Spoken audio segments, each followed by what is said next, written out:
So this is 1 minute to midnight, that is 23:59 hours GMT. At the same time is 1 minute to midnight in the UK local time, called British Standard Time, on Saturday the 20th of November 2021.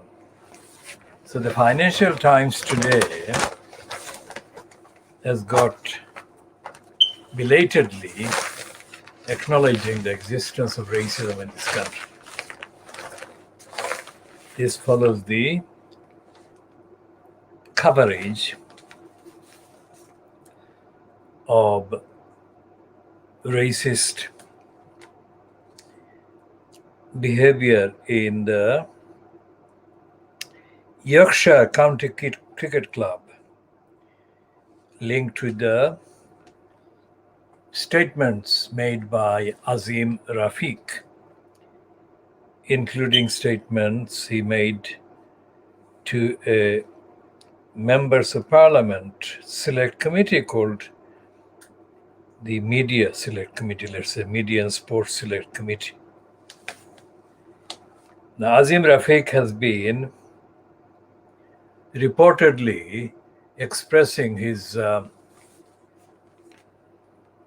admission that he was ashamed of himself because of comments he made about Jewish people. As we have said, there is no comparison. Factually, evidentially, contextually, there is no comparison between what Azim Rafiq had tweeted more than 10 years ago and what has been done to him by racists in Yorkshire County Cricket Club. So we shall be looking at the financial crimes, because what we say, contrary and in distinct difference from everything that Fleet Street has said, or any of the Fleet Street's broadcasting counterparts like the BBC, Sky News, ITV, Channel 4 News. None of them has actually admitted the fact that racism dominates and rules and controls everything in Britain, and has done without any interruption, any break, forever.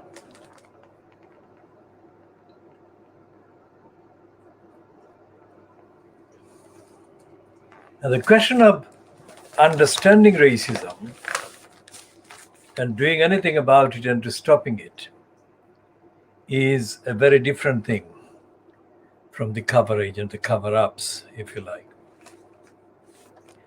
And we shall be doing the diagnosis of that, world exclusive diagnosis of Fleet Street as the conduit and as the actual platform, permanent platform for racist lies and denials and distortions. And before we read out this editorial in the Financial Crimes, we assert that this will be in denial of the existence of racism, the all-pervasive, nasty force that dominates and rules everything in Britain. And we start at the bottom.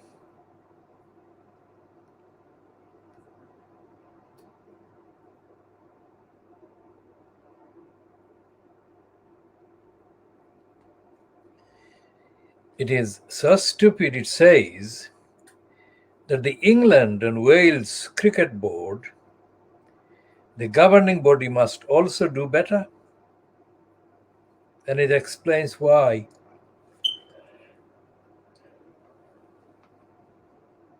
It says, particularly in a world where South Asia embodies the game's future, that is, cricket's future.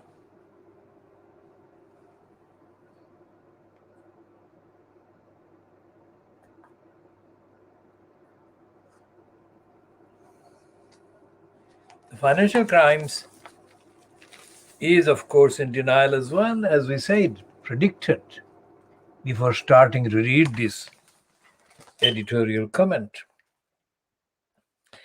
It doesn't say that the England and Wales Cricket Board must do better because that is the right thing. It says it should only do better because the world is now witnessing South Asia, which is embodying the game's cricket's future. Think about the difference. The financial crimes is not against racism, but is only against racism because in South Asia, which is where Azim Rafiq comes from, South Asia meaning Pakistan, India, Bangladesh, Sri Lanka. These are the main countries. And so therefore the only reason for the England and Wales Cricket Club or Cricket Board doing anything against racism is because of the future of the cricket, not a future of the humanity, not future of human rights, not the universal demand and requirement that the England and Wales Cricket Board must comply with.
Okay, so the rest of the editorial, English cricket is undermined by racism.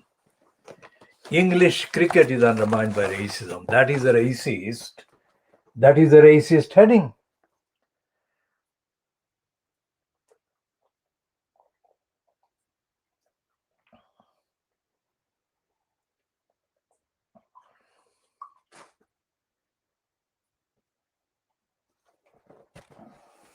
It's not saying that racism undermines society. Racism undermines sport as well as politics, as well as other aspects of the country. So that's the bias, racist bias based on the superiority being given to or attached to English cricket. Cricket is as British as tea or the Queen. And it says, in a pathetic attempt at irony, which is to say, steeped in colonial history, a breach of the nation's ideals of fair play, is deemed just not cricket. In the days of empire, cricket was exported across the globe as a way to impart British values. Now, this is Macaulay, Thomas Babington Macaulay being invoked here. It was then one thing post-war emigres from the old empire had in common with Britons. So integral is the game to national identity that one former politician infamously suggested that a test of successful integration should be whether immigrants supported the England cricket team or their native country. Now we shall be diagnosing each and every aspect of the racist stupidity of this paragraph. Of course, they're talking about the racist moron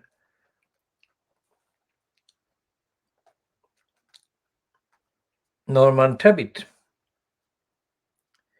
Racism row has now engulfed the sport and demanded parliamentary scrutiny precisely because cricket strikes at the heart of what is to be British. What it is to be British, let's say. At the center of the row is Azim Rafiq, who exposed allegedly institutional racism. Now, these morons in the Financial Times, they are still talking about allegedly. They're still in denial. At Yorkshire County Cricket Club, home to several cricket legends and where he played until racist bullying overwhelmed his mental health, according to his claim against the club. Since settled, a Yorkshire County Cricket review found that Rafiq, who left Pakistan aged 10, suffered multiple instances of racism. It apologized but found no need to sanction individuals responsible. A woefully inadequate response, says the Financial Times. Rafiq says racism in cricket is a problem up and down the country.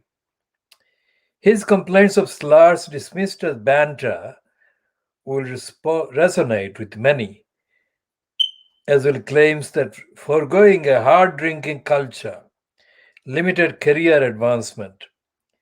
Complaints at other clubs are emerging. Rafiq has been undermined by revelations of his own anti-Semitic comments from 2011. While he has apologized, it shows how normalized racism is in sport and more broadly. Now, that is absolute contradictory rubbish. Because nothing has been revealed about Azim Rafiq's alleged racism about Jewish people that can even compare, factually compare with what he has been subjected to by the Yorkshire County Cricket Club racists. So the financial crimes is lying. English cricket's race problem demonstrably extends beyond Yorkshire. It is absolute lies because it's not English cricket's race problem. It is England's race problem and demonstrably extends beyond any part of the sport and it dominates everything in the country. And then there is this diversity display rubbish. It says the lack of representation is striking. What they mean is that there should be diversity in cricket. Now, no matter what the diversity is, that is not equal to not being racist. And the fact that that is not equal to not being racist is proven by the fact that Azim Rafiq himself was diversity. And he was captain of the club. And yet he was taunted, he was berated, and he was insulted, and he was racistly bullied. And then when he complained, all these attacks on him based on racism and racist motivation were dismissed by the racists and their apologists as mere banter.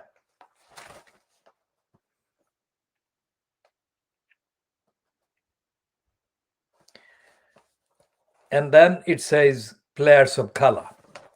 Why can't they call people Asian and African? Players of color is not the identification, the recognition of the people based on their actual origin and their background and their descent. That is also the fact that they call them players of color is itself racist. The dwindling participation in cricket in state schools may play a part. The technical experience, the technical expertise that cricket demands favors. Cricket demands favors those coached intensively from a young age, given an advantage to private schools with cricketing traditions. But that does not explain why British Asians are not making the top teams when it is so popular within the community. British Asians comprise about 30% of amateur cricketers, but only 4% of professional ones. In Yorkshire, Rafiq believes racism was to blame. He echoes Imran Khan, the Prime Minister of Pakistan and former professional cricketer, who suggested in 1999 that Yorkshire was prejudiced in overlooking British Asian players despite a deep local talent pool. Yorkshire only set aside a rule in 1992 stipulating players had to be born there. The rule, Rafiq argues, referring to the region's historic symbol, led to segregation and a persistent desire to keep the white rose of Yorkshire white. Long-standing attitudes are hard to shift. All the more reason why YCCC needs to grasp the nettle. This scandal is as much about the club's dismal response as it is about the allegations themselves. Rafiq's testimony shows how good leadership can alter behavior. He stated that the only time he felt safe was under Jason Gillespie, a coach who is part indigenous Australian and uncompromising in tackling racism. The England and Wales Cricket Board, the governing body, must also do better, particularly in a world where South Asia embodies the game's future. Plans to split the ECB to focus on international matches, the counties, and grassroots game may have merit if they lead to better outreach with diverse communities and harsher penalties for county clubs that do not improve their cultures. If cricket is to remain a mirror for Britain's values, it must ensure equal access and opportunity for all. Now, this is banal, contradictory, half-cooked, and ignorant and idiotic, and doesn't really examine and expose cricket racism, let alone expose the racism of the rest of the country. And we shall be talking more about racism, of course, in context, because it's not about just the game of cricket. It's about football as well and other games and other sports including Asian original sports, traditional sports that are not even mentioned, like kabaddi. Kabaddi is the most kind of longest running traditional game right across the subcontinent. India, Pakistan, Bangladesh, Nepal, Kabaddi is very, very widely played, very, very widely popular, but it's being stifled. And that is racist as well. And it's stifled also by influence and propaganda being waged across the subcontinent, in other words, so-called South Asia.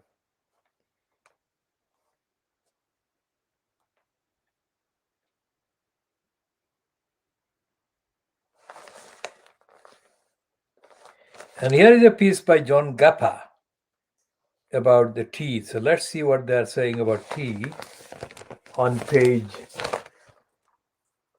13 of the Financial Crimes. Weekend Financial Crimes. Now, the Weekend Financial Crimes is not edited, well, apparently not edited by the main weekday Financial Times editor. It's edited by somebody who is himself racist. And that may explain partly, not all of it, part of the reason why this editorial about England cricket is undermined by racism. It doesn't accuse racism of undermining sport and culture and society.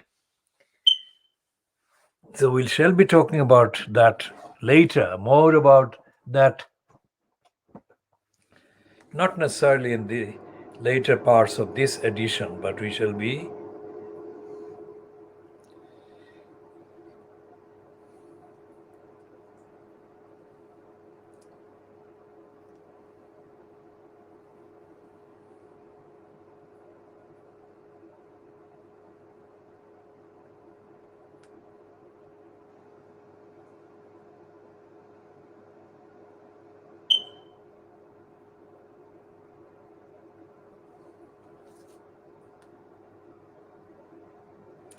what is happening with the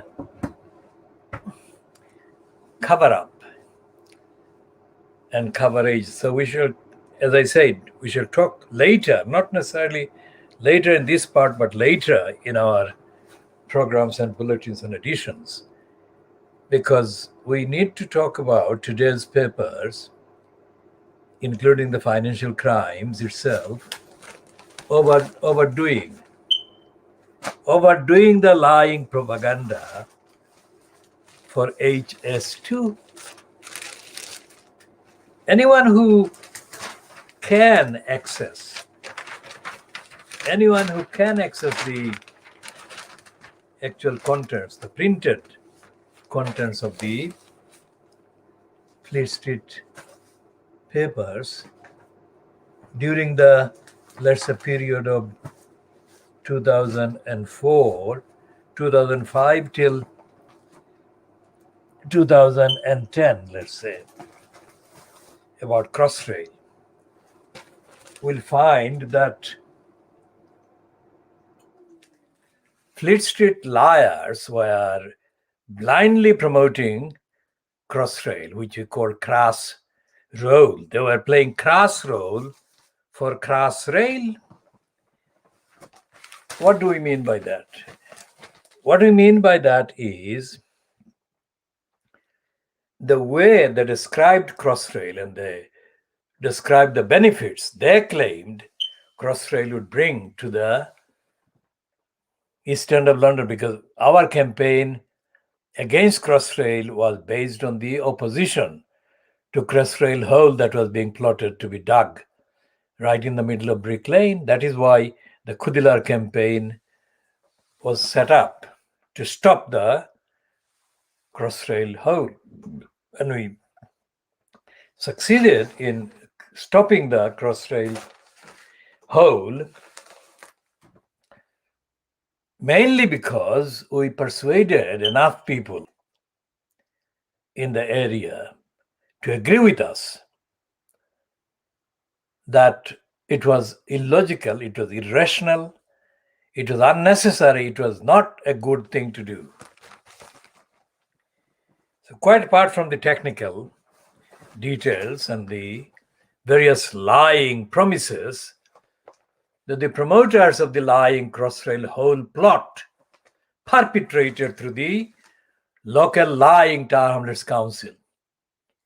Most people didn't agree with the local Tower Hamlets corrupt, crooked council. The cross rail project and the cross rail plot to dig a hole in the middle of Brick Lane was a good thing.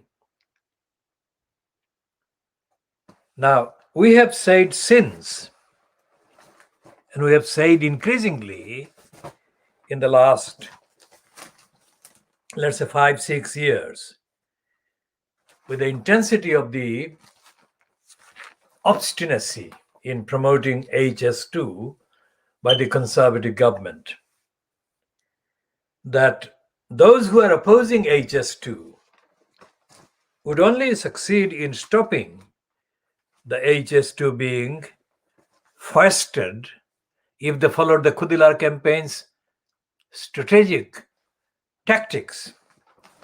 And the first thing we said, and we have said, and we are saying, is that political decisions in terms of parliamentary kind of motions being passed can only be undermined if the people right across the HS2 line or route or alignment or alignments, like members of parliament, were affected in terms of career, in terms of losing their careers. And the way that they would be faced with losing their careers and their positions would be if the people in the area understood the physical impact of destroying the environment, destroying the trees, murdering millions of animals. And for what? All these murders and destructions were going to be perpetrated for no good at all, because the benefits that the criminals promoting HS2 have been claiming it would bring simply don't exist.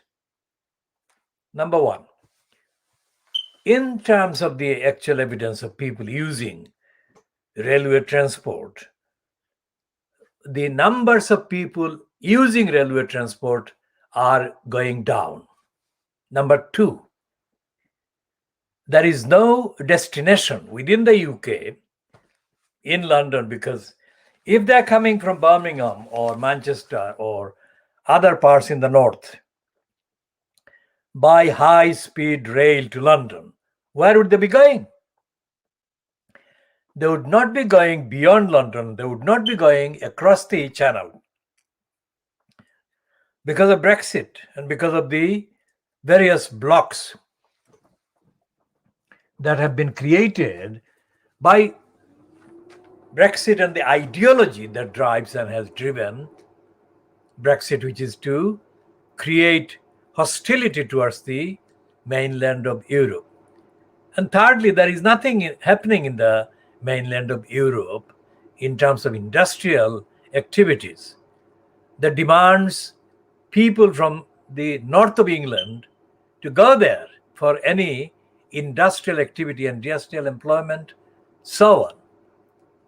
So what is the driving reason, purpose for keeping HS2 continuing at all? There is nothing. And going back to number one, that the decline in railway transport has been being registered consistently for a number of years. Why has that decline been happening? The answer is that the railway companies, the fare, the cost of transport by trains has been going up.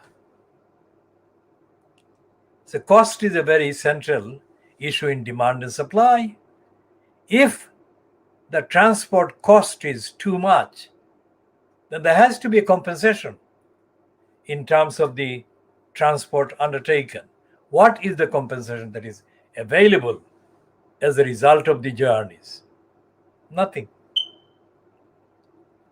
So this is the argument that has to be, this set of arguments, let's say, has had to be made by people who genuinely want HS2 to be scrapped, just like Crossrail was kind of diagnosed by us, saying that the benefits that the promoters of Crossrail were promising to people in Tower Hamlets, people in East London, simply did not exist. Now, what are the benefits? That is the very secret clue. The benefit is nothing to do with transport.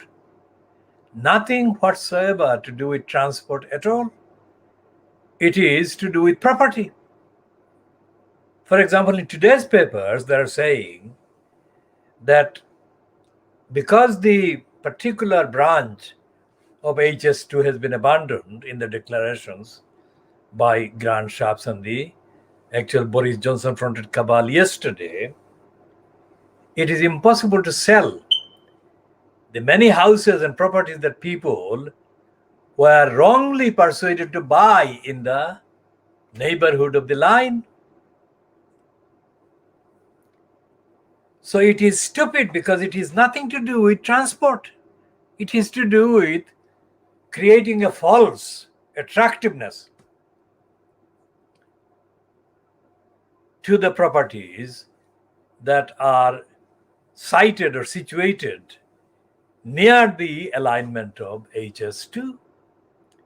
That is stupid because the actual promoters of the HS2 line and alignment and the project never said that they were going to, that they were actually engaged in creating a property market, attractive property market. They never said that. They said always, and they're still not saying it anything about property. They're saying that HS2 is a transport miracle, a magical transport situation, which is absolute bullshit. As we said in the 7 years of our original analysis of London's then existing transport networks, we said that those mainly underground lines across London that were in need of repair, serious repair, if they were repaired, then the number of people carried on them and the efficiency of the lines would more than supersede the so-called capacity that the promoters of Crossrail were promising through Crossrail. And Crossrail is not right across London. Crossrail is one line serving through London. So the majority of Fleet Street unthinkingly copied and repeated the lies being promoted by or promised by promoters of Crossrail. They never went into the details. They never went into the actual particulars of the numbers of people, nor did they actually address the actual existing supposed lack of capacity that the supposed Crossrail would actually meet. And in the case, for example, of Tower Hamlets, the corrupt Tower Hamlets Council said absolutely stupid things, like Crossrail would bring large numbers of students to the local kind of medical facilities, like the Royal London Hospital would have a medical facility or medical school or something. That is stupid. A medical school cannot be bringing thousands and thousands and thousands of students. A medical school, by definition, can only bring a limited number of students. So that cannot be in any way part of the argument for promoting a project that was going to destroy the area, Brick Lane, destroy thousands of properties, make thousands of people dislocated from their business, their homes. So this is the kind of stupidity and idiocy. When you examine the actual contents of this stupidity and the idiocy, you can see that it comes apart, which is what the opponents of HS2 should have been doing, but they're not doing it. And I shall expose them as being racists themselves, because they don't want to expose a, quote, patriotic British government by telling the whole truth about its unpatriotic things against the majority of the ordinary people affected by the displacement foisted on them by HS2 adventures and madness, which is what happened or happens with most campaigns that are run in this country, apparently run in this country, but they're not run completely, truthfully. And that is why these campaigns fail. They don't fail because intrinsically and inherently, the arguments, the basic facts, make them not worth fighting for and make them not liable to succeed. They are liable to succeed if the people behind the campaign are actually determined to tell the whole truth. Now, when I say people, in the case of HS2, it's lots and lots of people in lots and lots of areas, hundreds of miles covered by the proposed project. So it's not one particular local community, not even one particular regional community. It's people right across the alignment. And nobody has actually argued, completely covering each and every segment, each and every mile of the proposed corrupt cross-rail adventure. Now, why do I say corrupt? Because the actual people who are forcing the argument into the public arena and demand within quotation marks for HS2 are the contractors, people who are either already in contract about HS2 worth billions of pounds, or who are set to benefit and profit from billions of pounds worth of HS2 contracts. They couldn't care less about no benefit coming to the local people as a result of the, quote, completed HS2. They are concerned about pocketing the loot, the billions of pounds right now, and it's more than 100 billion pounds already.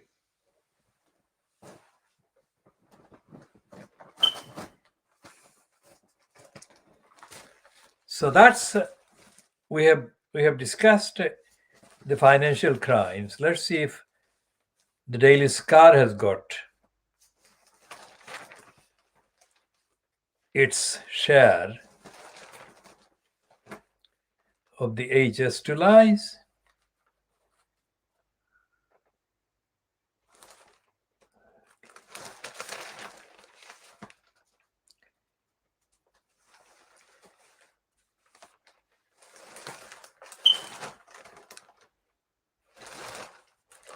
Okay, so they've got this one on page 2 of the Daily Star.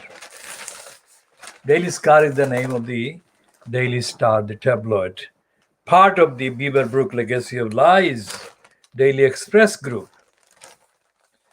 Now, Daily Star was founded long after Beaverbrook died. So I launched a campaign against the Daily Star when it was headquartered in Fleet Street itself. And the Daily Star was edited by a racist called Hitchens, or Hitchin, who ran a racist piece against a family of Bangladeshis in Hitchin, the town Hertfordshire Hitchin. And I shall come back to talking more about the campaign that I organized against the Daily Scar at the beginning of its life. Now, this is on page 2 of the Scar of Saturday, the 20th of November 2021, and they are giving a play on the word train. And they're saying strain driver, union's fury over lack of blues. And it is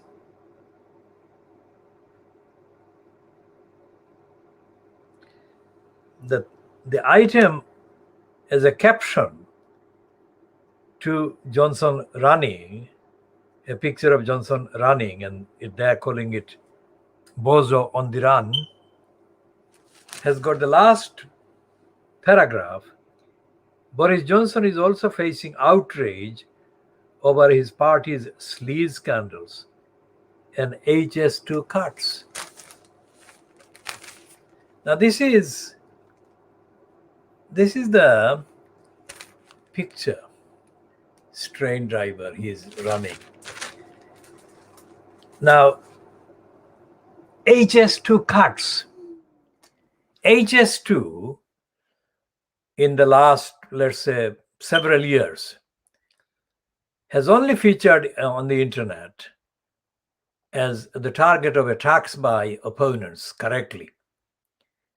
But the attacks have been made, as I said, without due dedication to exposing the lies and the corruption and the profit scam for the contractors that the HS2 has become. So let's see what the unions are saying about the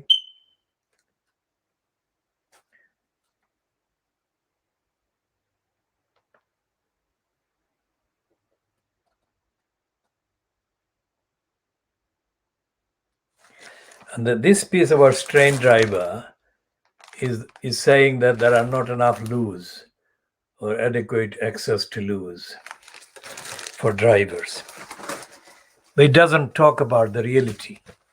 Doesn't talk about the reality of transport, doesn't talk about the literally millions of issues that ordinary people needing to use proper transport are denied the facilities and the dignity and the respect.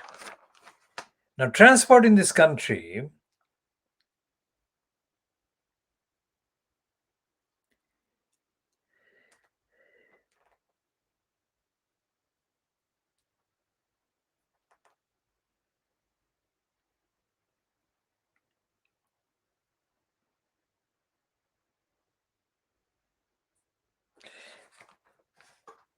ordinary people in this country across the kind of counties, let's say, or countries, England, Little England, Scotland, Wales, Cornwall, and Northern Ireland, whatever the description, transport is getting worse. Public transport is getting worse. And the cost of transport is getting worse. And there is no description of any of these elements in the promotions for Crossrail that actually dominate the main regional coverage in the Fleet Street papers today, Saturday, the 20th of November 2021. So this car is not carrying anything else today about the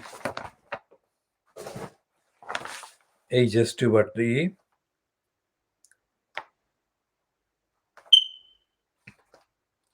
Guardian. We shall look at the Guardian and what the Guardian is having to say.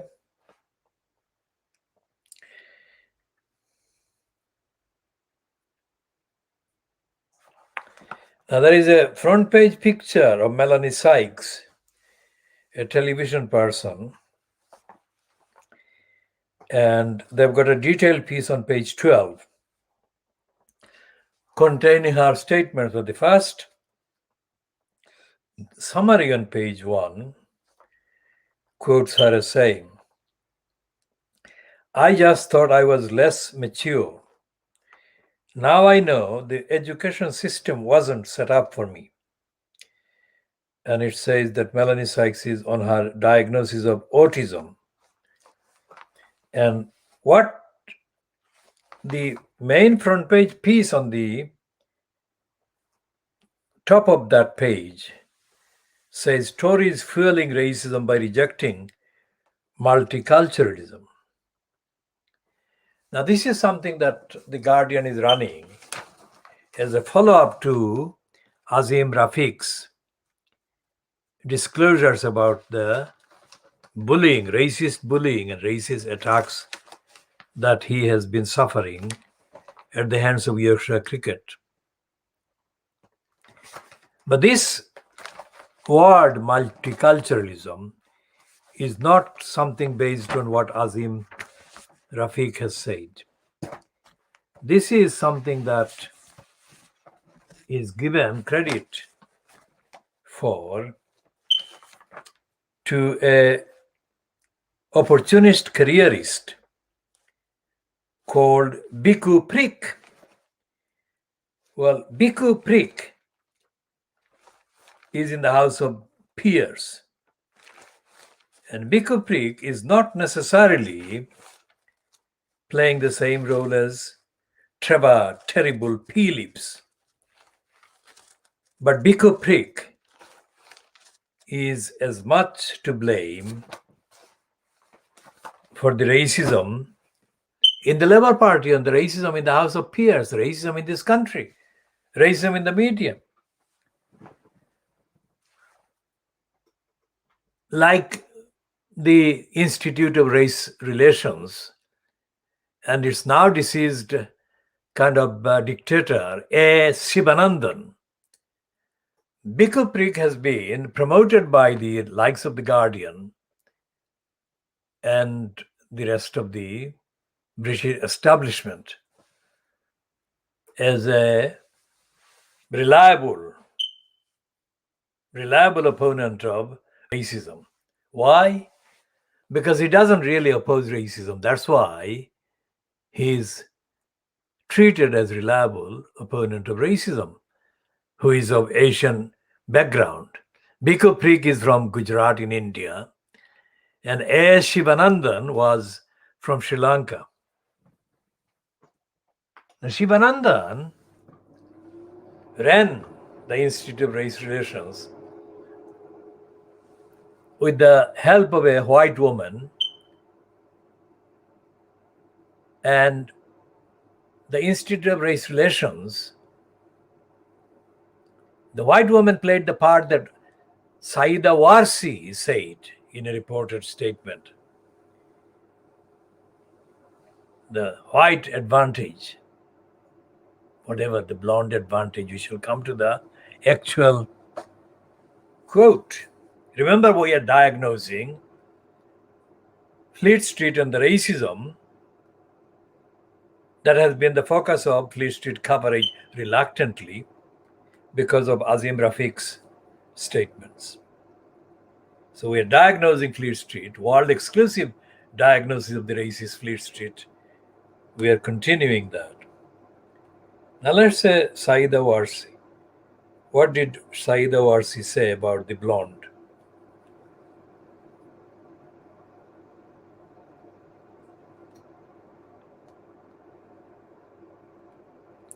Whatever Saida Warsi says, and we shall come to that, about the blonde, is actually itself proof of the brainwashing that goes on in Little England.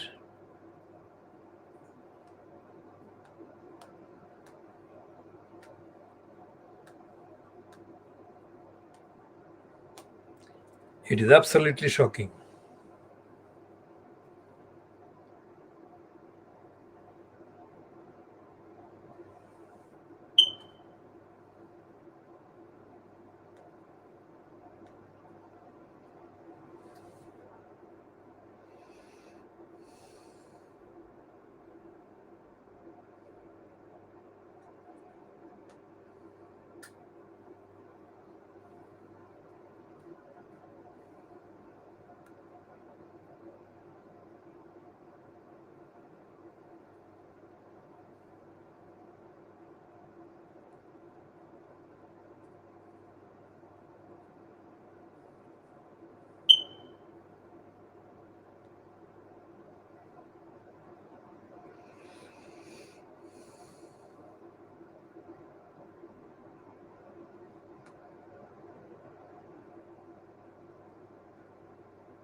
All right, the quote is not available through the Google search, but I shall do as much as I can to paraphrase from memory, and we shall update accordingly when we come across the actual quote.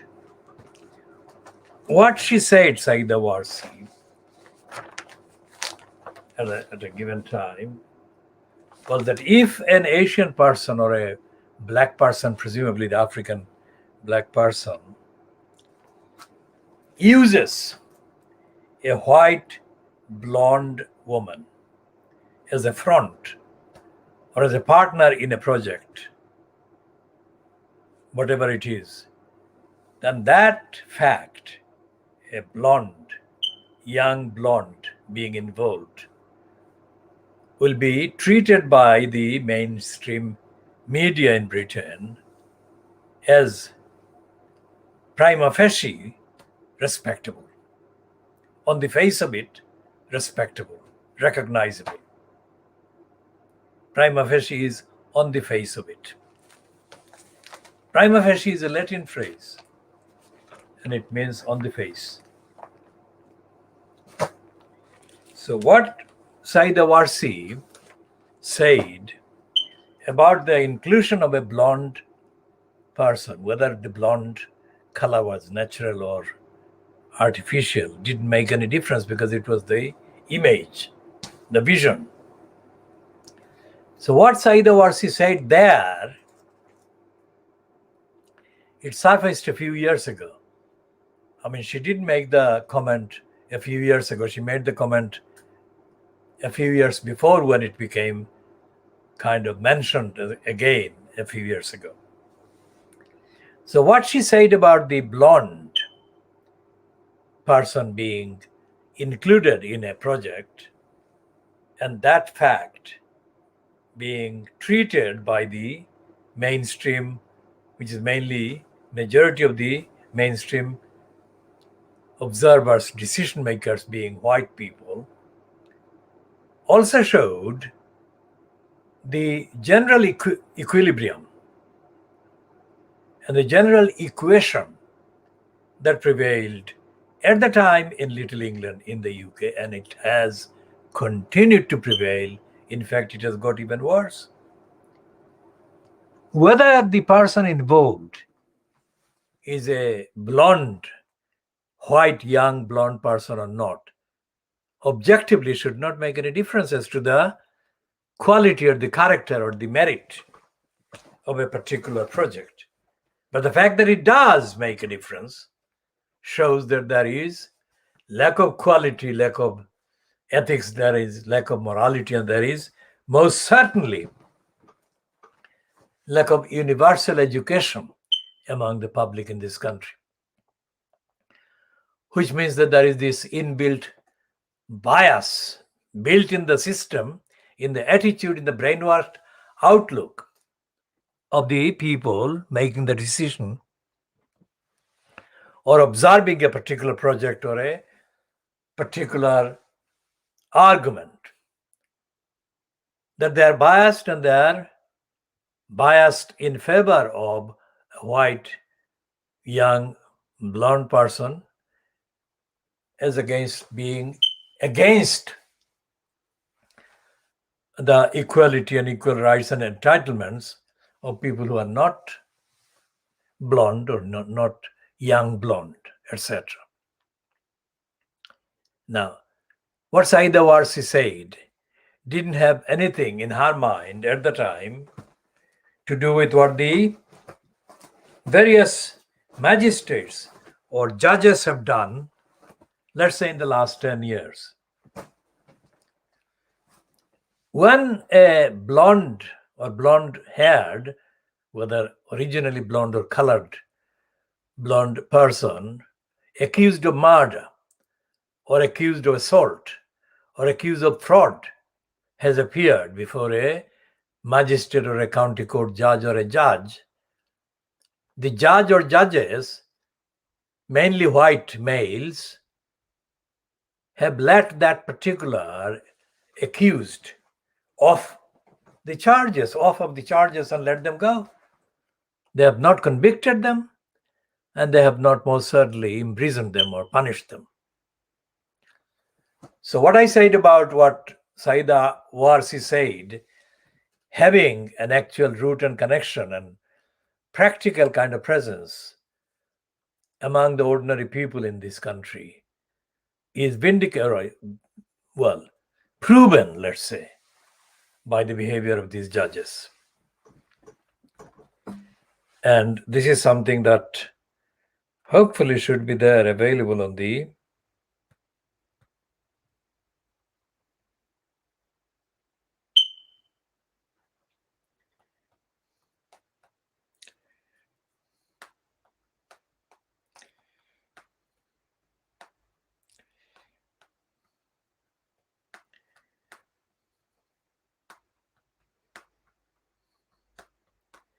so what do you search?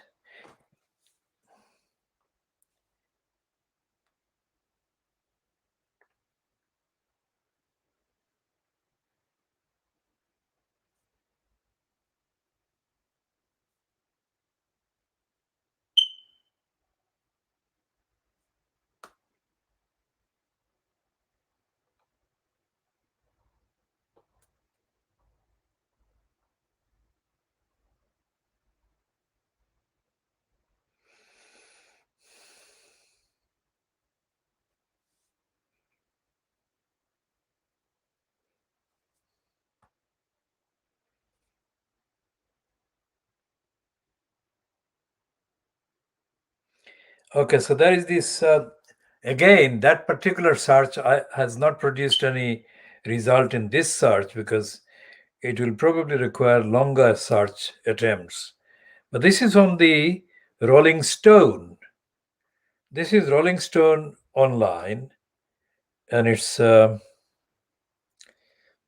the 6th of January riot on the Capitol. And this is a heading, Capitol rioter who bragged that she is definitely not going to jail, is definitely going to jail now. You have been very upfront that you feel no sense of shame or guilt. A judge told defendant Jenna Ryan, a Texas real estate agent who boasted, this is the thing, who boasted that her blonde hair and white skin, two of the factors the Saida Warsi actually used, would protect her from a prison sentence. Now, where did she get that idea? That her blonde hair and the white skin would protect her from being held to account for crimes that she had obviously committed.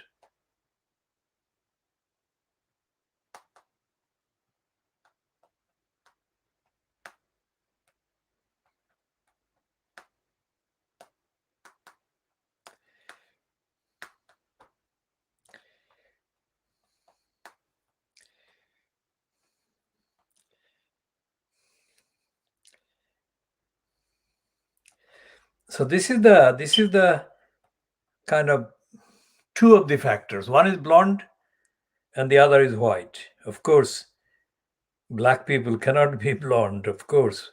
But let's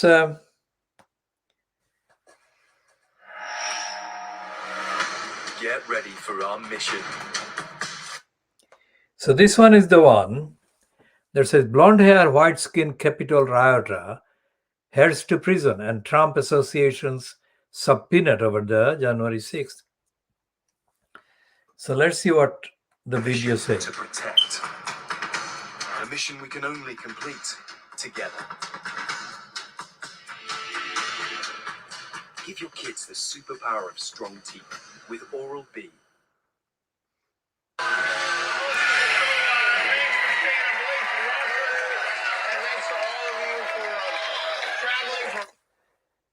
Well, that is.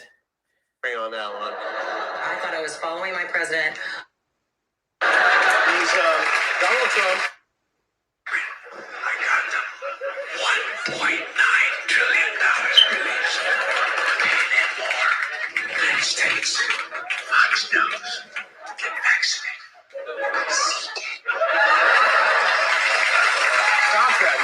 likes that. Don't do that anymore. Save the sexy talk for bedtime with Dr. Jill. We're also not even a year into his presidency. Joe Biden, don't worry, he's like an old grandpa at the wheel. He'll get us there. It's going to happen very slowly with the blinker on the whole ride. Okay? There's only one president in the history of polling whose approval rating was worse than Biden's at this point. You want to guess which president it was? I'll give you a hint. His name rhymes with garbage dump. That's right. He's Donald Trump, our dearest leader. Suffered a little setback yesterday, or last night rather. He's been trying to stop Congress from getting their hands on the visitor logs and the call logs and documents related to the events of January 6th. Late last night, Trump asked a federal judge to prevent the records from being released. The judge denied that late night request. Trump was like, "You're just like Melania." But this could be bad for Donald Trump if these documents are made public. We may finally know whether Trump and his associates were as involved in the events of January 6th as we already know they were. The congressional committee investigating the Capitol riot issued subpoenas today for 10 of Donald Corleone's associates. That's on top of the 6 subpoenas they issued Monday. Congress wants them to provide testimony and to shed light on the war room that was assembled at the Willard Hotel in D.C., where Trump's minions brainstormed ways to overturn the election. Boy, if they do ever end up arresting Trump, they should let Hillary cuff him. Shouldn't they just or something? Greg Kelly from Newsmax took some time to commiserate with one of these heroic martyrs, and this should tell you just about all you need to know about these people. Tell us where you are right now. Set the scene. You're on phone, in jail. Where? How does it work? What's going on where you are right now? Right now, I am in what I'd like to refer to as DC Info, but we're in the DC DOC Correctional Facility, and I can only describe it as psychologically damaging, torturous, and inhumane here. Solitary confinement for anywhere between 18 to 26 hours per day. It used to be upwards of 23 to 30 hours per day. Wow, Alice. So this is too much irrelevance is coming before the point of the quotation. But the woman who boasted that because she was blonde and she had white skin, she would not be going to jail, but she was, of course, sentenced to go to jail. So the concept of white skin and female and blonde haired has been doing the rounds, and it has gone, if you like, traction. It has got traction, which is what informally must have been kind of in front of Saida Warsi's mind when her eyes and observations, when she made that remark, that if you do that combination, and if you include a white blonde as part of the agenda, then you are more likely to succeed, which automatically proves the injustice and the racism and the bias that exists in society, or exists in what remains of society. So that's the fact. So prima facie, if somebody on the face of it appears before the court and is in a white-skinned woman, blonde haired, then they expect, and the system expects, that she or they will be exonerated from any charge, no matter how grave. As I said, we shall look in the future, look for the evidence of the various cases that have involved a judge or judges letting off blonde accused, and we shall update duly.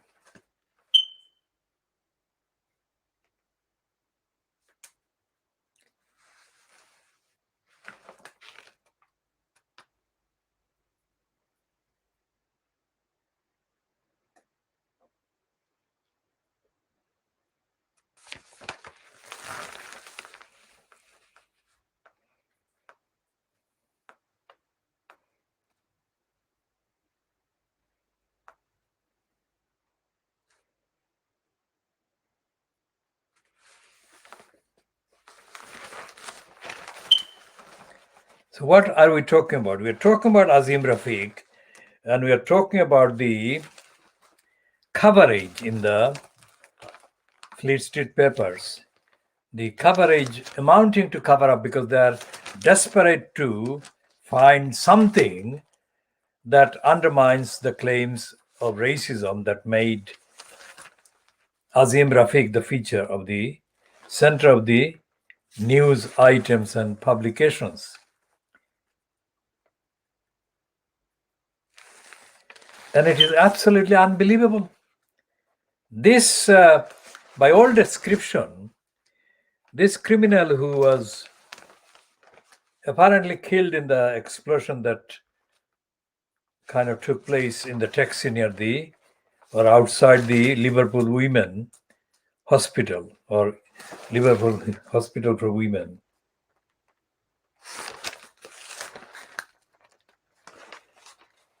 There are too many contradictory items. So the textbook principle of journalism that are supposed to be taught new journalists, wannabe journalists, are the places like the National NCTJ, National Council for Training of Journalists, for example, which is the more widely noted one.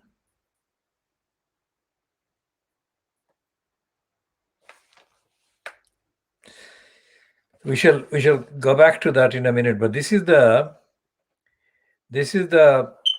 Peter Brooks cartoon in the Times on page 35 of Saturday, the 20th of November, 2021.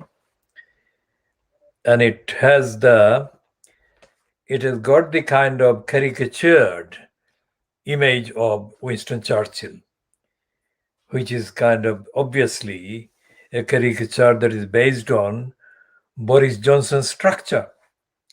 But Winston Churchill's cigar and hat. And in that persona, in that combined persona, there is this quotation, "I have nothing to offer but boosterism, jokes, and empty promises." That's the thing that is the cartoon is saying about Boris Johnson.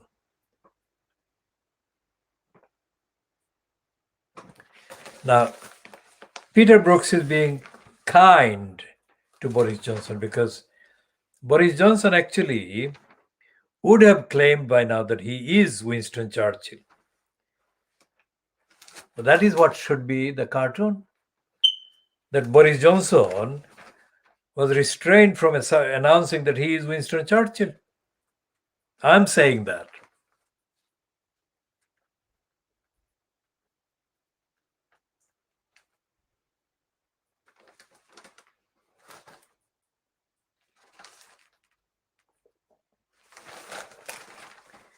Now here is a piece by Ben McIntyre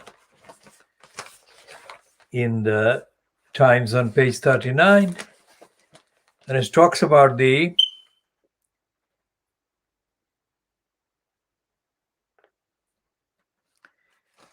that Malcolm X was murdered, and this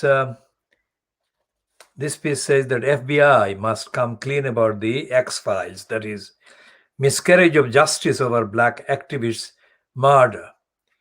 Is just part of a conspiracy of silence that has lasted half a century. So we'll read the first paragraph, and depending on how it is, I shall see whether I will read more. Two of the men convicted of murdering Malcolm X have finally been exonerated, ending one of the longest, strangest miscarriages of justice in the US history. Muhammad Aziz and Khalil Islam were sentenced to life imprisonment for gunning down the Black civil rights leader in a Manhattan ballroom in 1965. Both denied being at the Audubon ballroom, that night, and the FBI withheld key evidence that would probably have led to their acquittal. They spent more than 20 years in prison. Cyrus Vance Jr., the Manhattan District Attorney, who led the review of the case, admitted that while the injustice could never be reversed, what you can do is to acknowledge the severity of the error.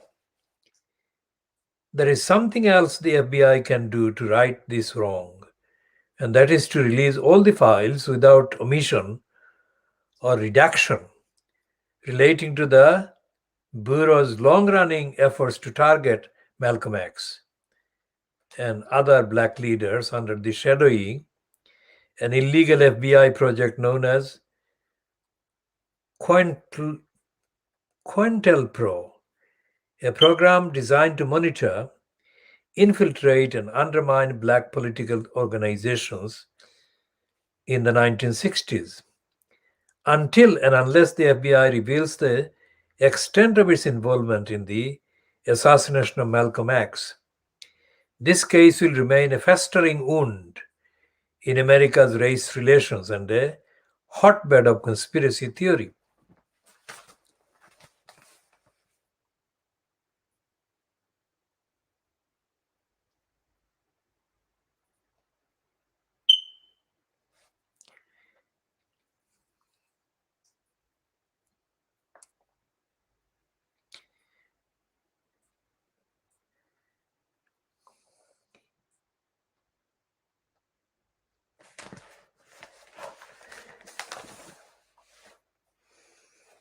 And in the last two paragraphs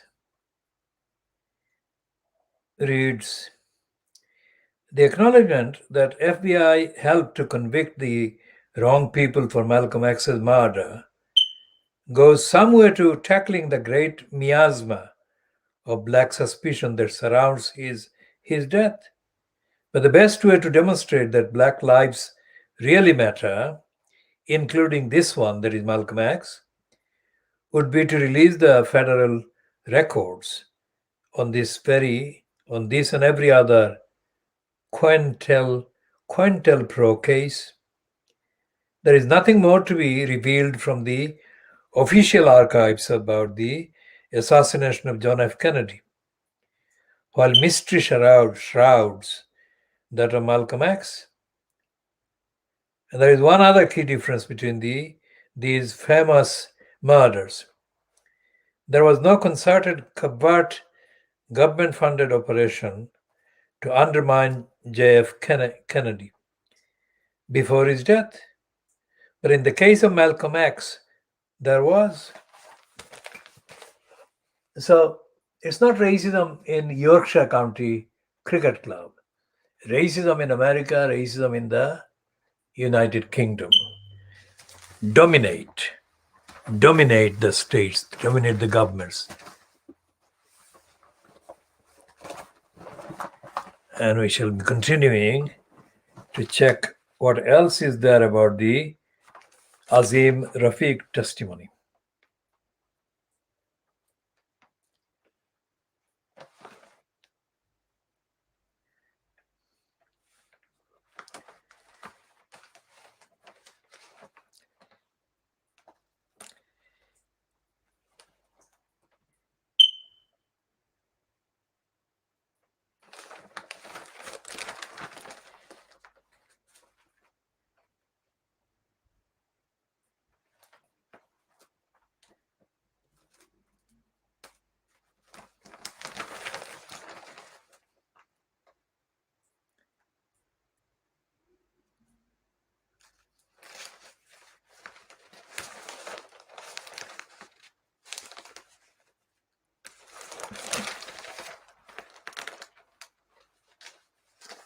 And there are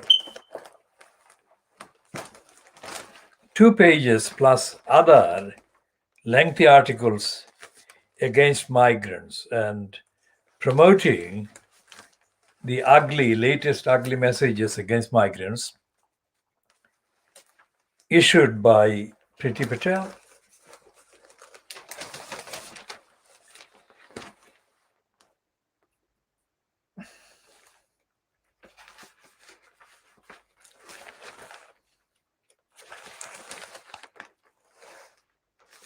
And there is a piece in the Times on page, let's see, is it 16? Page 16, which is absolutely bizarre. If the Daily Mail's kind of lies against this Church of England was not bad enough, there is this one. Liverpool bomber reverted to Islam in months before attack. Now, this guy apparently converted to Christianity. And apparently the people, the pair, the white pair, the Christian pair that supposedly helped him convert to Christianity, have been given coverage as being astounded and baffled and sad at his behavior. Now, what on earth do these people think is going on with racism? This is absolutely racist. 7 years, this criminal, because that is all, that this criminal seeking asylum for 7 years, and he was denied asylum. And that is, according to Rupert Murdoch's scum, that is why he wreaked revenge. He carried out the so-called bombing as revenge against asylum rejection and refusal. This one is not belonging to any faith. This is crime, a desperate crime. It's nothing to do with terrorism, to further any ideology, nothing whatsoever. But it is about according to the report in the scum, about the 7-year-long battle that he fought to get accepted as an asylum seeking migrant for settlement by Britain. We shall come to that more in a minute. And the fantastic thing about this faith, this Anglican faith of the Christianity, is being put upside down here in a piece by Matthew Paris. Now, this is the same Anglican Church that the Mail this week, the Daily Mail group, has condemned for allowing the likes of this Liverpool so-called bomber to do the thing like believe that believing in Christian God furthers one's asylum ambitions. So the Daily Mail has condemned the Anglican Church for propagating such promises. According to the Daily Mail and the Priti Patel, that kind of promise and that kind of collusion with the conversion of a potential asylum seeker constitutes a crime against Little England. So here is Anglicanism was never really about God, says Matthew Paris.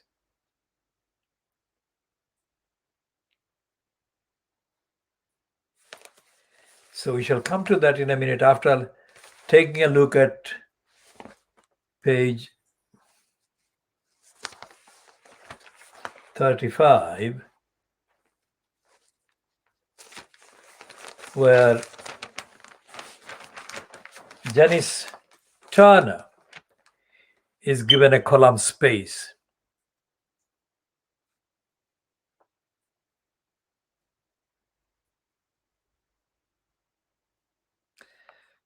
The heading is Yorkshire's ugly secret was no surprise to me. What she is referring to is the issue of racism. Now, how she is presenting this is quite significant. She is saying it's a short step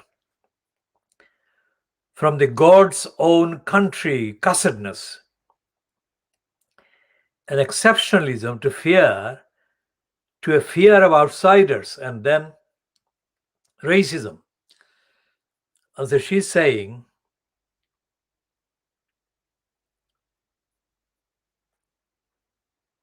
I pulled a tea towels on a high shelf, and Yorkshire County Cricket Club official souvenir tumbled down.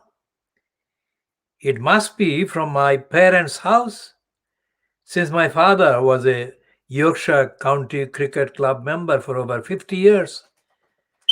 I see him now setting off to Headingley, Scarborough, or behind enemy lines, Old Trafford. My mum picking his snap into Tupperware boxes, his battered sun hat with white rose. In Yorkshire, cricket was always a working class sport.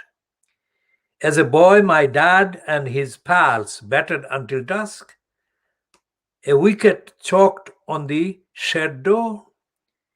He joined the Wanderers who, unable to afford their own ground, always played away. Even when dying, he talked Yorkshire cricket with a young male carer who joked, "Well, you are not out yet, Dennis." And my father managed to whisper, "How is that?" Yorkshire cricket is woven into the county's own mythology. I heard a lot of that too growing up. God's own country. How Yorkshire was so huge and mighty. They, Southerners, had to chop it into ridings and later south, north, west, and Humberside to hamstring its rough rebel power. Yorkshire believed it must look out for itself or be screwed over, not unreasonably, as proved by broken rail promises this week. So this is the reference she's making to the two things. Yorkshire's tradition, and she's going to boast about racism, and then she's going to promote HS2.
Well, this is a piece by a Yorkshire-born and brought up person, Jenny Starner.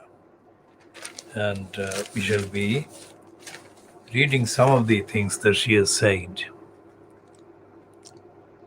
What she's saying there, she went to school there in Yorkshire where she was born. And for a piece in the Times, this one is a first in my view. So what is she saying? She's also referring to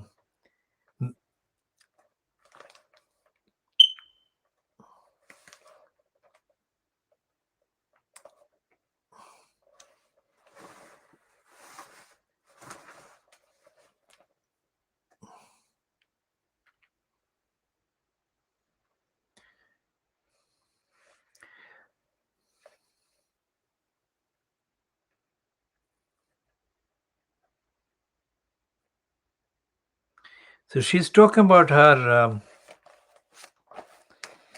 father and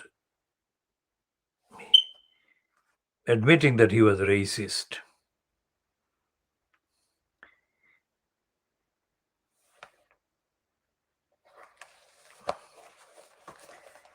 And we should come to that because this is a piece that, as I said, this is not the piece that the like of which has appeared in the Times in an autobiographical way, because this Jenny Starner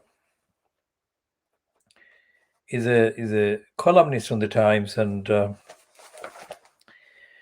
often assume she is a racist as well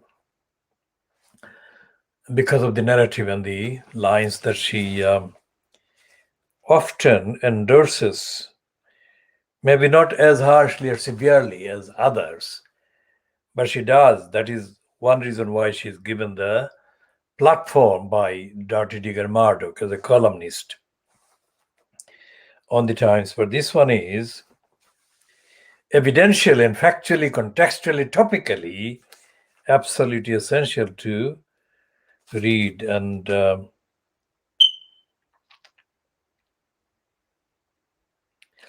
she's referring to Saida Warsi, but we'll come to that in a she's saying,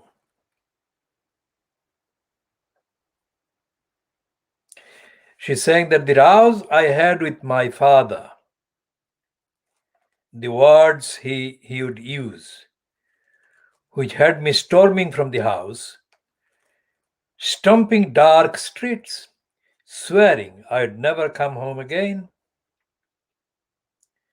For all that, he'd barely met a brown person, I mean, her father. Brown meaning Asian person. My town was almost entirely white. My school had maybe 2 black children. By that she must mean African, not Asian. And they must have endured hell, given that my friend, who is white but originally from Surrey in England, got enough grief for her southern bowels.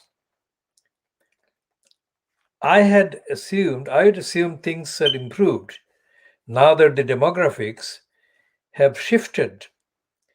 Asian cabbies take me from Doncaster station, and Morrison's is full of pakoras and Rogan Josh. No doubt they have improved among an enlightened younger generation. But I was unsurprised by what happened to Azim Rafiq. If being born a Yorkshireman was blessed, playing cricket for Yorkshire was to be divine. No wonder it was reserved only for those born on sacred Yorkshire soil until 1992. The County Cricket Club is Yorkshire exceptionalism's Grand Lodge. The birth rule kept the club white decades after every other had at least a token black player. She's admitting the token black player. After that, the old guard had to retain purity by cruder means. What hurt my heart, that is heart, our soul, most was Rafiq's broad York Barnsley accent. All he wanted was to belong, to play for the team revered by his community, to be a proud Yorkshireman too. All that abuse he sucked down, the slights, the P-words, crass gags about elephant washers and corner shops. Even now, more sad than angry, he believes teammates who apologize deserve a second chance. He noted a different culture when loaned to Derbyshire, only a short distance south. In Yorkshire, he saw visiting foreign players, even black ones, treated warmly, while the homegrown Asians were disdained. How very Yorkshire, I thought. You are our most welcome guest. Let's get the kettle on. Just don't ever think you are one of us. What a waste of the club that racism stopped it using one of its greatest resources. While white boys are drawn to football, it's British Asians who play cricket, with the obsession of my father as a boy. Go to India or Pakistan, and in every dusky village, back street, you see a skinny brown lad running up to bowl. The fathers or grandfathers of men like Rafiq brought that love over to Barnsley or Bradford and placed it on the steps of Headingley as a gift. Only for small-minded blowhards to kick it away. That Asians make up 30% of grassroots cricket, but only 4% of professionals isn't just despicable, it's profoundly dumb. Think not just what Asians could do for cricket, but what cricket could do for Yorkshire's stark racial divide. Interviewing Baroness Warsi in Dewsbury once, I was struck by how two communities with separate schools, clubs, and lives were plunked together in the moors. Cricket could enable integration. Instead, Asians had to set up their own league, which Yorkshire County Cricket Club ensured did not fail into its talent pool. My father's racism was a product of his all-white life. He once visited London when our house was being painted by West Indian decorators, led by the elderly, very proper Mr. Miller. I dreaded what my dad might say. But after a week of chatting and making tea, he declared, Mr. Miller is a craftsman. If that most cussed of old Yorkshiremen could shift his views, so can the willfully blind who have kept the county's cricket club frozen in time. So that's Janice Turner. We have read more of her column than this one than we ever did, and there's only evidence from the context and evidentially. Now, this is the piece by, that's another piece by the, and Matthew Perry said, let's go back to the Church of England. Well, we should do that in a minute. Let's take a look at the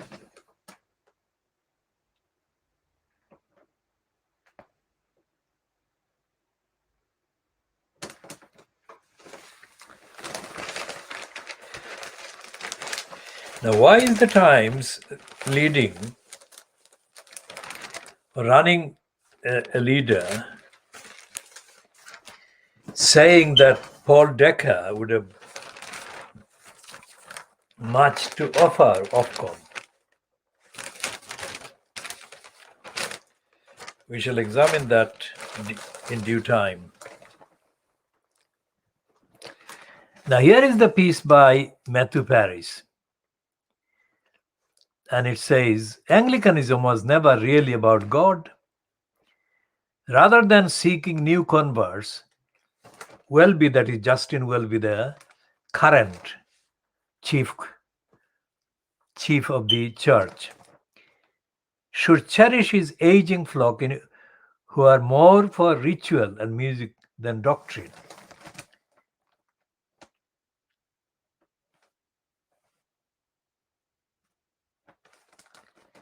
Okay, so this is the piece that Matthew Paris has written about the church.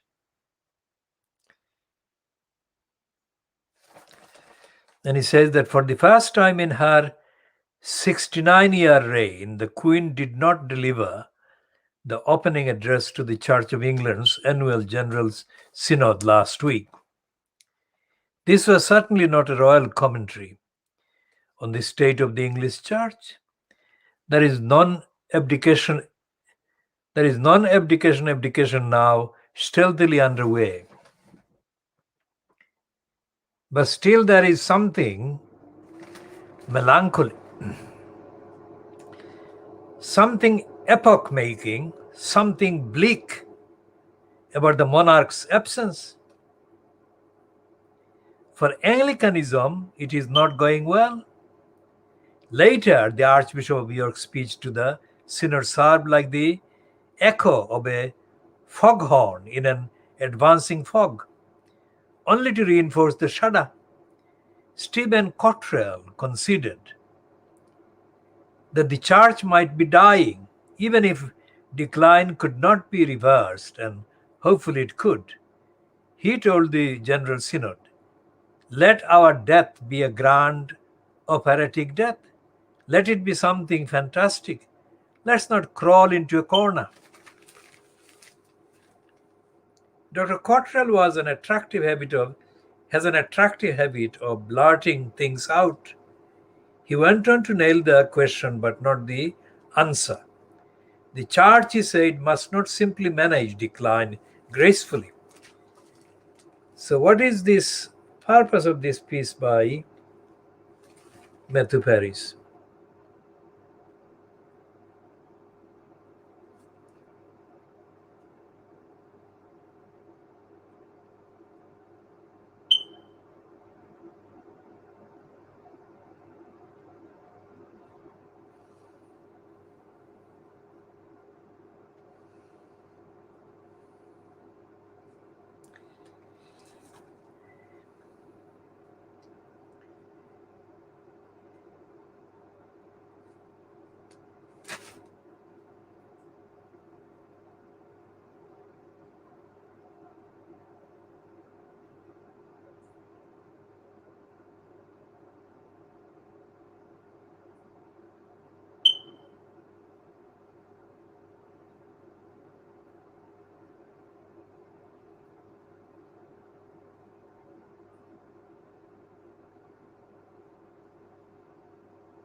So this is the piece about the future of racism. It's not using the term racism as much, but that is what it is.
So this piece about the Church of England, Anglican Church never being about God, by Matthew Paris, is not about religion, not about the Church of England, not about humanity at all.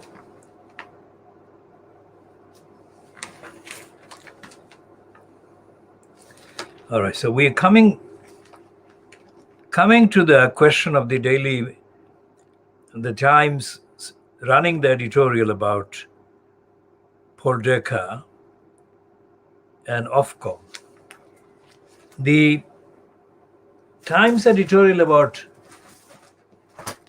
Ofcom and Paul Decker, let's read this one, because in the 90s, I had a long-running exchange with Decker when he was editing the Times, the same Times, well, the same title, that is. And my exchange was about the piece written by Libby Pervert in the Times supporting the murder of cats, or supporting the idea of showing cruelty to cats. Well, that never will change. And I wrote a number of letters, but the Times refused to publish them, despite the fact that those letters were well argued and the evidence was absolutely perfect. So that's my relationship with Paul Decker, who was completely cruel and, of course, prejudiced and was racist, because my name is very, very loudly spelt with leaving hardly any confusion or any doubt as to my background, etc., etc.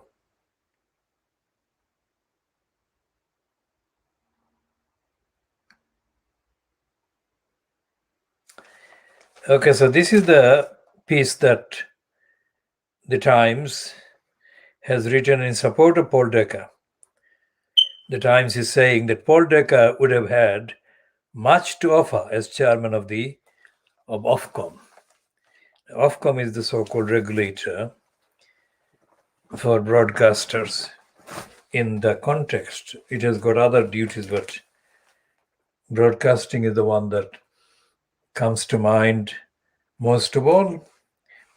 So it said that in the present political climate, it was perhaps inevitable that Paul Decker should have decided against reapplying to be chairman of Ofcom, the media regulator, despite the backing of Downing Street.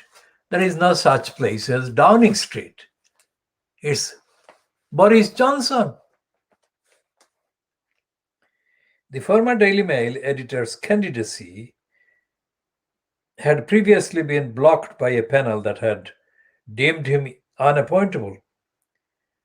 The government's response was to return the process with a different panel that included individuals with links to senior conservatives. But after the Committee on Standards in Public Life took aim at the public appointment process, and in particular at packed panels for ministers to have continued to press Mr. Decker's candidacy, risked fueling allegations of cronyism. While Mr. Decker's decision, revealed in a letter to the Times today, may spare the government's blushes, his experience raises worrying questions about the extent to which appointments to public bodies are dominated by what he calls a left-leaning blob, susceptible to groupthink and hostile to outsiders. Now, all of these, I'm saying at this stage before continuing with the Times leader piece, all of these, if they are allegations or accusations, of bias and unfairness apply to Paul Decker more than they apply to anybody else. Decker is a liar. Decker is a criminal confecter of decades who lied on every major issue affecting the so-called society over the last decades that he has been in post as editor.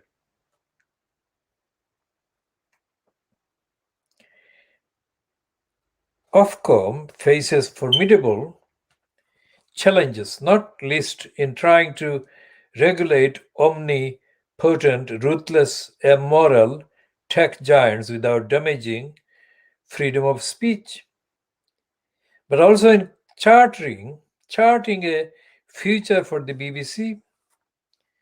As a former newspaper editor, Mr. Decker would have considerable insight to bring to such role.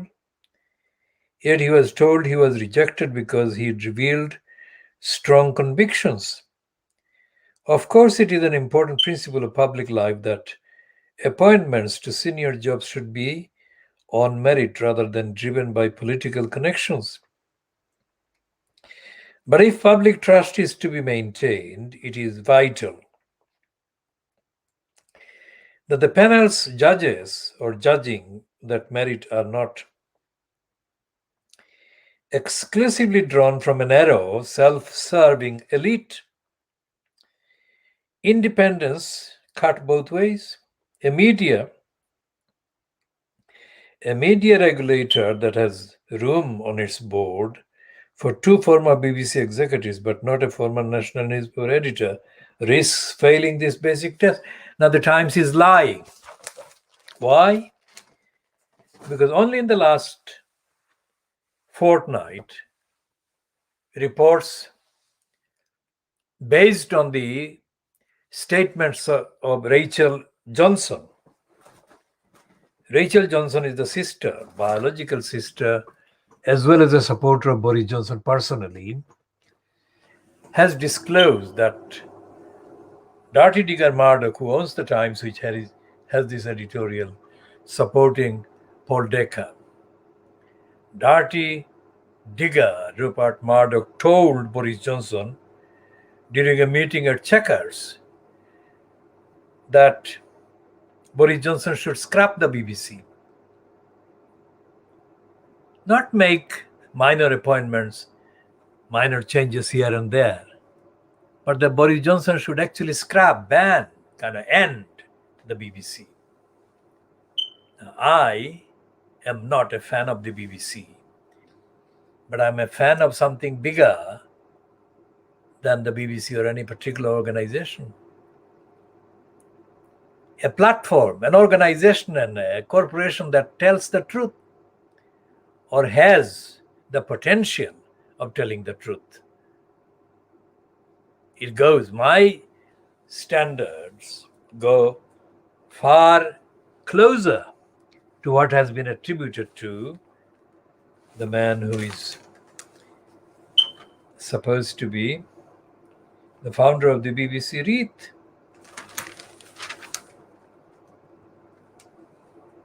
So we shall be coming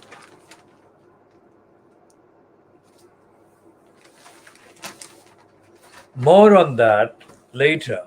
Here is the piece about the BBC, about broadcasting, about the media, but it is based on reports that Andrew Marr, who has been fronting the Andrew Marr show on the BBC for 16 years, is now going to join the LBC and get his own voice back.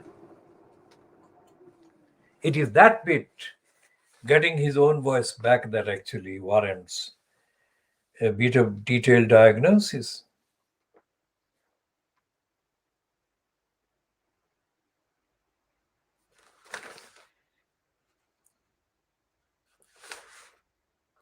Now,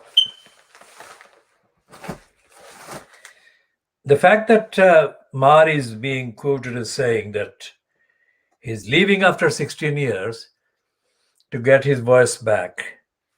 Actually proves the fact that he has been lying for 16 years. What does getting his voice back mean?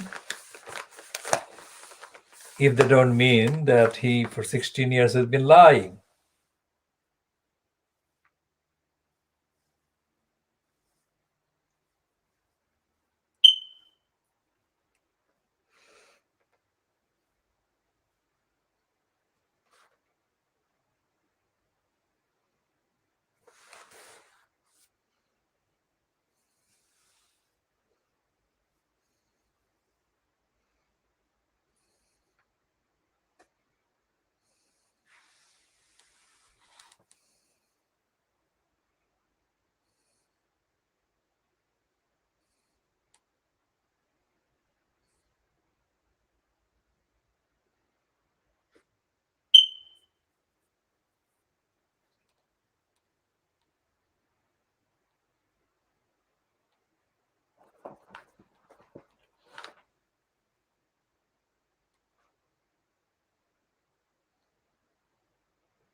Okay, so this is a bit in the Guardian piece that refers to those items about Rachel Johnson saying to Boris Johnson at Chequers that Boris Johnson should destroy the BBC. Now, that is in contrast with the editorial that the Times is running today, Blob Rule, that is Saturday, in arguing for Ofcom to be regulated chaired by Paul Decker.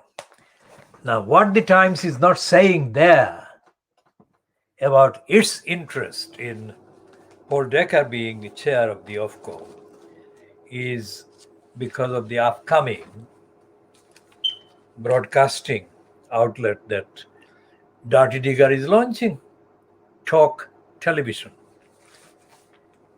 fronted by none other than the racist criminal lawyer Piers Morgan. And here in the Guardian piece on Andrew Marr, it says on page 21, it refers to Andrew Marr talking about the BBC. He said the Guardian last year that he believed there was a drive on to destroy the BBC. Exactly what Rachel Johnson has said. Murdoch asked Boris Johnson to carry out. Andrew Marr, according to the Guardian piece by Jim Watterson and Kevin Rawlinson, said the Murdoch Empire and others are trying to push us towards a world in which the BBC is pretty marginal.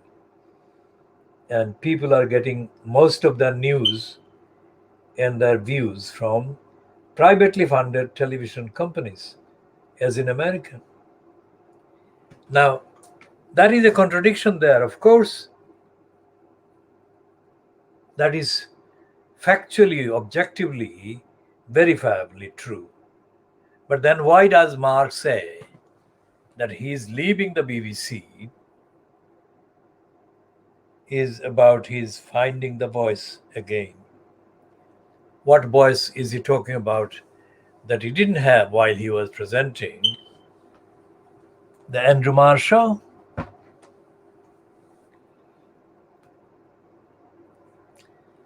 And this is the actual point. This is the actual point that actually warrants examination.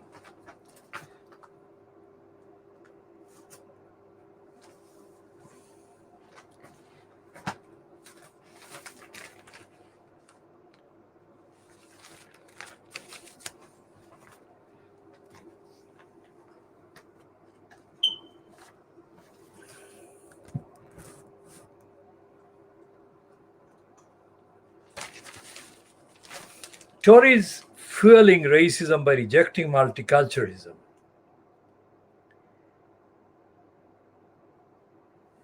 Now, this is of course based on Biko Prick. Now, Biko Prick was given more platforms in Britain than his talents or his contributions or his personality warranted. And Jack Straw was one of the people that backed Biko Prick.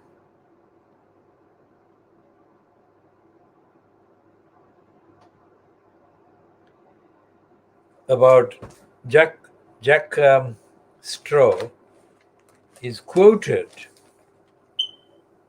in the Guardian piece as when he was Home Secretary at the time, as praising a report by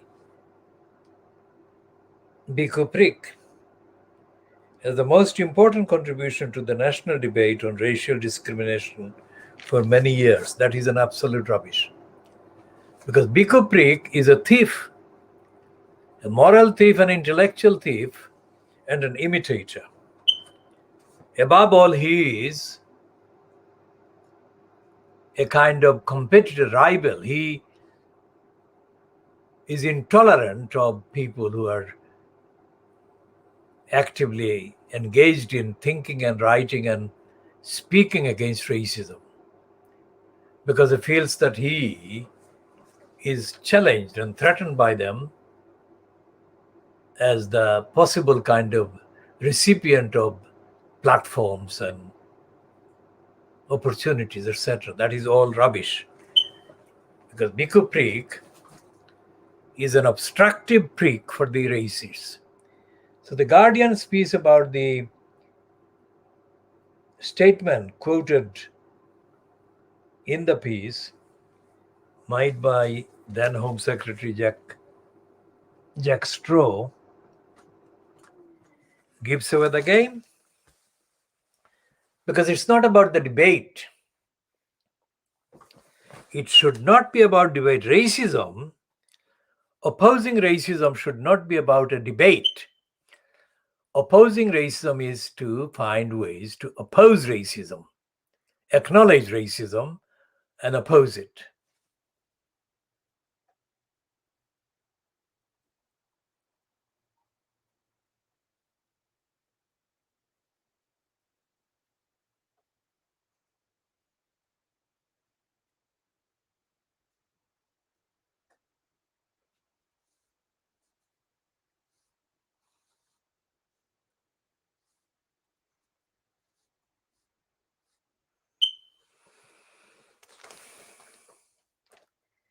And the whole list of things that Prick is being kind of given credit for saying about changing Britain by the Asians and what he means by black people as well, the African people, is really not the main list.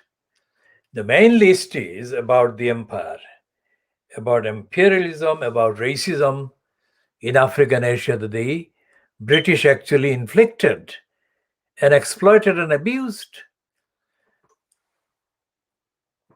The African people in this country, the people from Asia, mainly the subcontinent, would not be here without empire. And that is and has been and will always be the most devastating kind of change to the lives and the backgrounds of the people of Africa and Asia. What the Guardian is writing is because the Guardian is itself racist and stupid. And the name of this person, Amna Mahdeen, Community Affairs Correspondent, exclusive author of key report, speaks out after crisis in cricket, is complete rubbish. Of course, he is taking the kind of opportunity to get himself in the news. But what he's saying does not amount to anything remotely substantial as it should be. This daylight saving time has everyone all screwed up.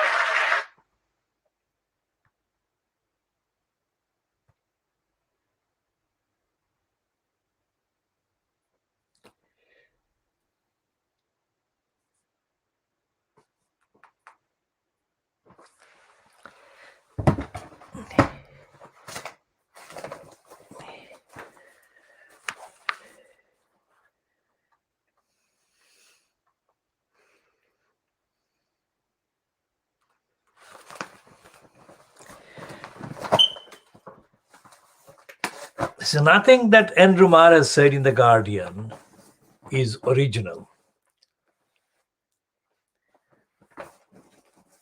And it follows that nothing that the Times has said in the editorial is original. And here is the piece about racism in context. This is the racist piece on the front page of The Guardian. On the front page of the Times of Saturday, 20th of November 2021, where it says Johnson is saying that he demands migrant fix. It's like a drug. What does he mean?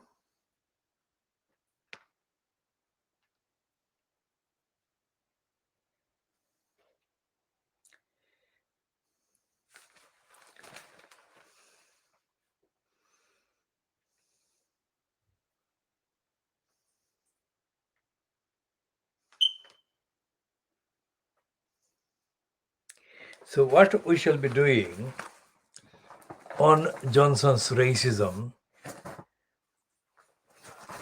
about migrants, we shall be taking a look in the next part or later.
And there is this piece about Priti Patel's Racist Divide by Brian Reed, frank and fearless and funny.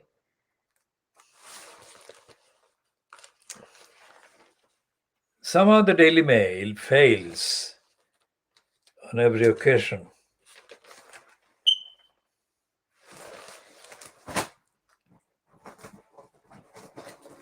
So what is this one doing here?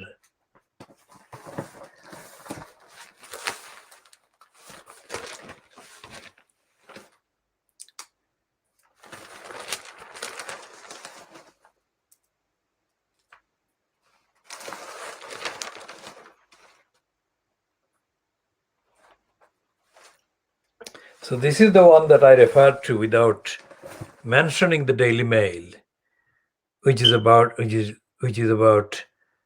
the propaganda that liars for HS2 made about this. Page, and the Daily Mail is lying, of course. On page 10, it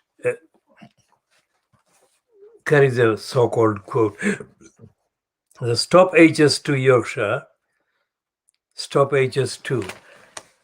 And they're saying that cutting that particular extension, HS2 extension, the Shimar estate in Maxborough, South Yorkshire, and below protest posters in one resident's window. It says 115 million down the high-speed train drain, that is HS2. So it's saying that's the bill for buying houses on abandoned HS2 route, and they can't even be sold off yet. So it's saying more than 115 million of taxpayers' cash, remember, was wasted buying hundreds of homes along the section of the HS2 route that was scrapped this week. A total of 455 properties were bought on the high-speed rail line's original eastern leg, which was supposed to link Birmingham with Leeds. But the government announced on Thursday that this section will now only go to East Midlands Parkway, southwest of Nottingham. This means around 2/3 of the eastern leg has been axed, and it is understood most of the 455 properties were located along this section. Now, this is the point that I made about the Crossrail lies. They said that Crossrail would bring benefits. Now, our campaign against Crossrail Hole began in December 2003. So we campaigned on a round-the-clock basis against the Crossrail Hole plot. From 2003 calendar years, 2003, 2004, 2005, 6, 7, 8, 9, up to almost 2010. And in that period, we examined all the evidence and all the technical reports and all the aspects. And we found no evidence whatsoever that there was any knowledge on the part of the people in the East End, let alone any expectation on the part of the people in the East End of any benefit coming to the area as a result of Crossrail. So in the last few years, long after that project, the digging of the hole in Brick Lane was successfully stopped by us, criminals started to put the promise about that Crossrail would bring property values. The prices of properties and residential and tenancy around the or on the sides of the Crossrail alignment would hit the skies. That is a good thing they portrayed. But anyone who knows the East End of London or East London would know that ordinary people, local people, don't have either the money or the properties that matches that kind of speculative frenzy. And there has been none. There has been no real kind of benefit experienced by ordinary local people in either Tower Hamlets or in Newham or in Barking or wherever. The only thing that speculation has fueled is outsiders, people who are nothing to do with the community and people who had no connection with the area. But we have got money and they have poured the money into properties they have bought for exploitation. So it's not solving the problem of the housing problem of the community. It's not improving the local areas.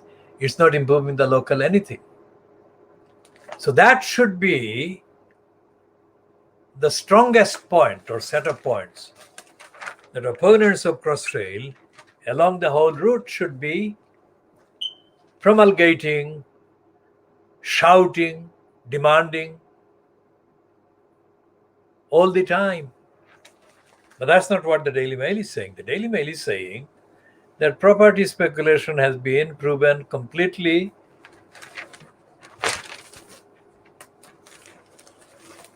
unrealizable and wasteful.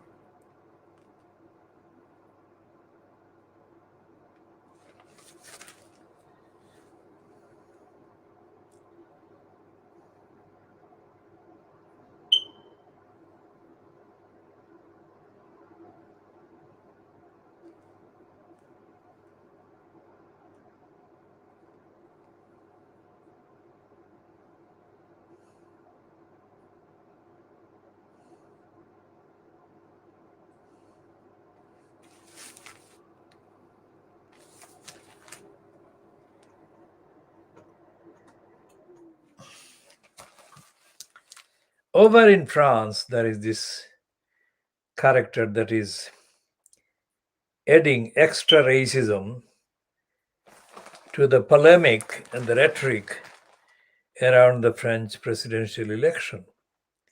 Eric Zemmour, the right-wing French presidential hopeful, says he will bend the European Union to his will on the issues of including ending mass migration. Now, this is the word migration that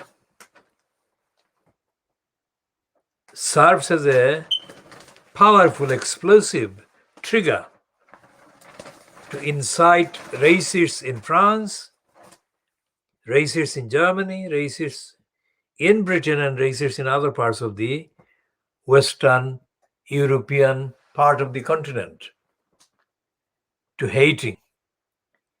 And what we have to do is to find the evidence for any of the claims made by any of the media, any of the politicians that are complicit in the racist propaganda at the expense of migrants, to identify what evidence they base any of their hateful propaganda and their so-called agenda on. And there is no evidence. The only evidence there is that all these member countries of the United Nations, every time they say something against the migrants, too many migrants crossing and too many migrants being poised to cross between European countries, is that they are in breach of the United Nations charters, breach of other international treaties, other declarations, including the Migrants Convention. And there is no mention in The Guardian. Remember The Guardian? There is no mention in The Guardian, in the Daily Mirror, in the Financial Times even, because the editorial that we read about Yorkshire cricket There is no mention in that editorial either of any of the articles, let alone any of the breaches of the articles.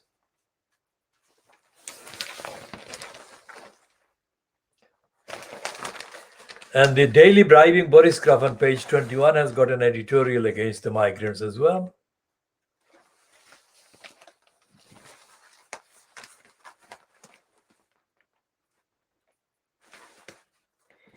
And there is this new word that is being used by the Times, by both Paul Decker and also by the criminal liar Charles Moore, the blob.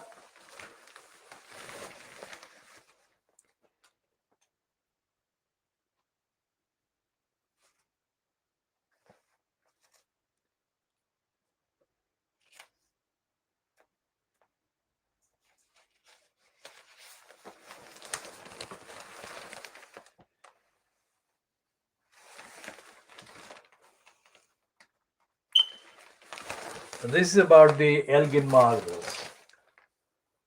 This is such a big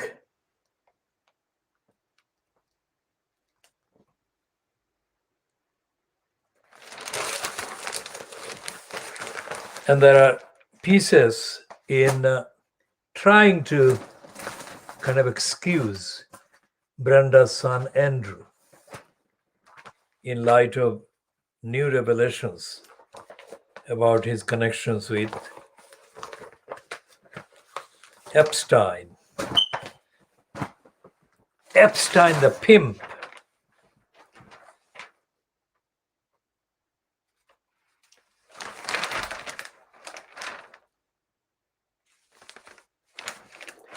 Now here is a typical example of the corruption and the incompetence in the UK state.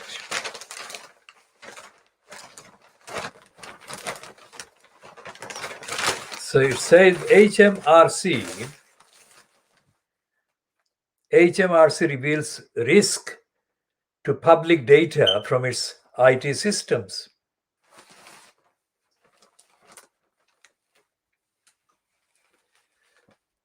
Concerns have been raised over HMRC pushing ahead with digitization of tax after its annual report reveals a security risk to the public's data. The tax authority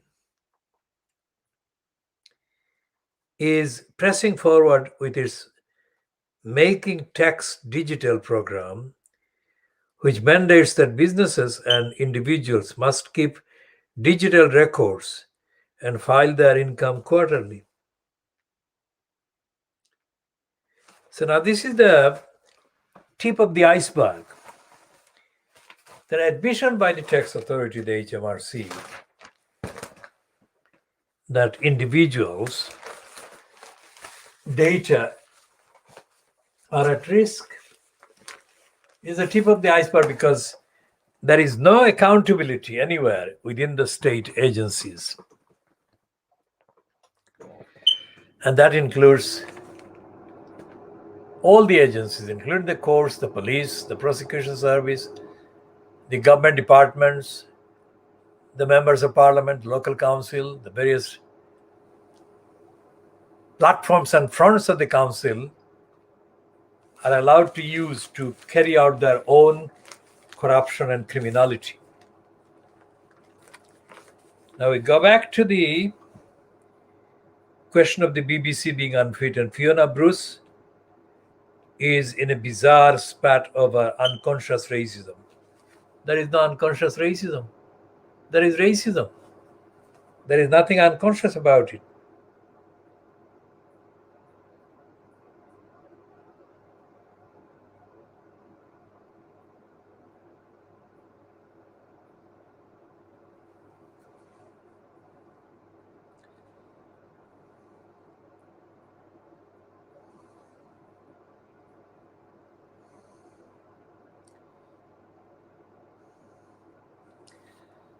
So Nazir Afzal, that is, who is a retired CPS lawyer,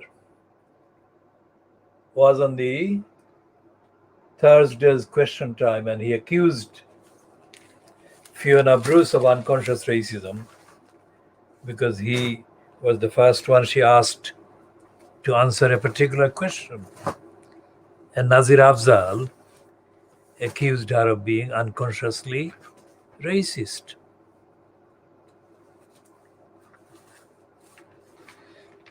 So we go back to this front page on the Guardian today, Saturday, that is, 20th of November 2021, and say again that racism rules the country.